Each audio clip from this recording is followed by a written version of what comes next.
We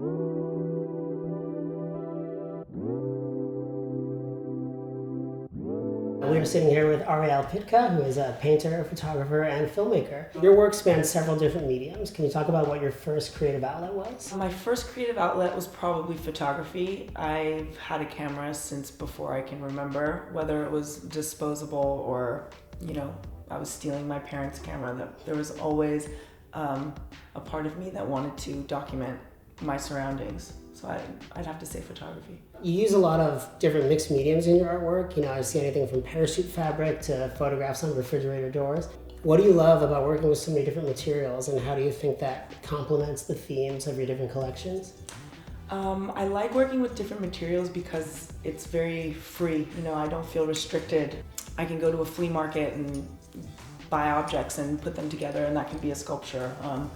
It's just, I think the lack of restriction, also just from traveling and accumulating different materials, different fabrics. You can use, like you mentioned, I use refrigerator doors, or, I can use a curtain. Everything inspires me. So I think that's why I like to use a lot of mixed mediums. You seem to have an obsession with El Caminos.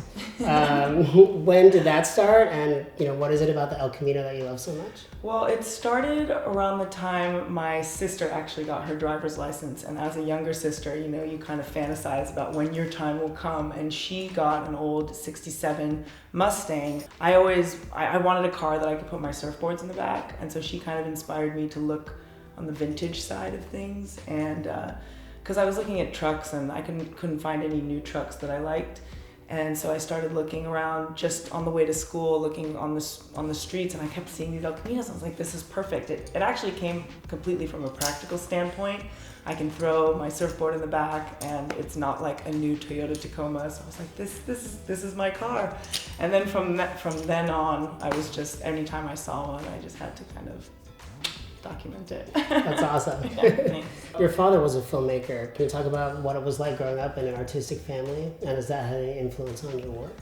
It definitely had an influence on my work. My entire family is really creative, and I think the best part of it is that no idea is, too big or too small. Every inspiration is worth talking about and worth pursuing, and I think that was the best part of being part of a creative family. Can you talk about your most recent collection? What is it about? What are the themes? Well, I think this quarantine has kind of impacted everyone, and I wanted to show photographs from what I've been longing for, which is the open ocean and sailing and traveling, and so I wanted to kind of show some of my sailing photography, because that's where my mind has been wandering. Well, I think we can all relate to that these definitely. days. That's awesome. What are you working on next?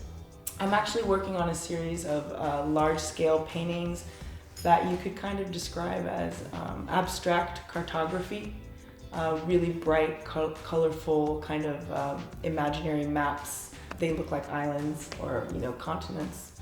So I'm just finished a big piece and starting another one next week. Well, thank you so much. Can't wait to check out your stuff. Great, thank you.